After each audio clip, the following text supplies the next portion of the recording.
ટીનું અને એક મીનું એમ બે નામની બે બિલાડી રહેતી હતી.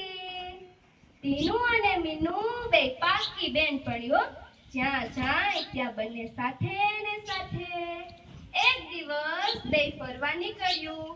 બંનેને ખૂબ ભૂખ લાગી હતી, પણ ક્યાંય ખોરાકનો મેળ થતો ન હતો. એવામાં એને એક ખાલી ઘર દેખાય છે અને બે છલાંગ લગાડી અને ઘરમાં જતી રહે છે. ત્યાં એને એક રોટલો પડેલો દેખાય છે અને બંનેને ભૂખ લાગી અને રોટલો જોઈ ગયું તો બંને ખુશ ખુશ થઈ ગઈ. પણ હવે બંનેમાં એક વાતનો ઝઘડો થયો કે આ રોટલાના ભાગ કોણ પાડે.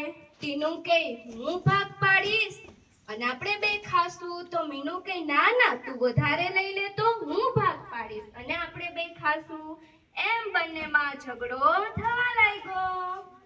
આ બધું દ્રશ્ય એક ઝાડ ઉપર બેઠેલ વાંદરાભાઈ જોઈ રહ્યા હતા અને વાંદરાભાઈને પણ ખૂબ ભૂખ લાગી હતી.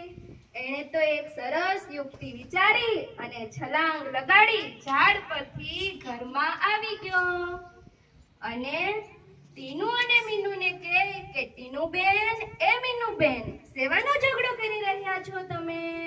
તો ટીનું અને મીનું બે કહે કે અમને ખૂબ ભૂખ લાગી છે, રોટલો સામે છે, પણ હવે વાત એમ છે કે એના ભાગ કોણ પાડે?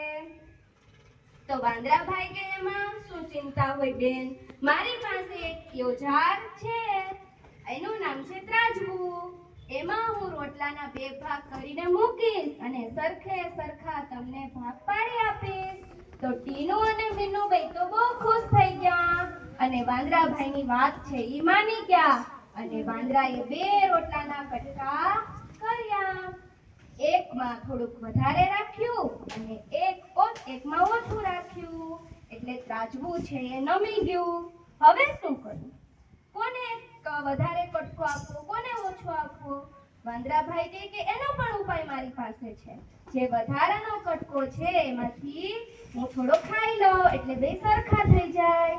એમ કરતા કરતા વાંદરાભાઈ તો બે ભાગ કરે, એકમાં વધુ રાખે, એકમાં ઓછું રાખે, એટલે એમ કરીને આખો રોટલો પોતે ખાઈ ગયા અને બે બિલાડી તો સામસામે જોવા લાગ્યા કે બન્યું શું, એને કઈ સમજાણું નહીં.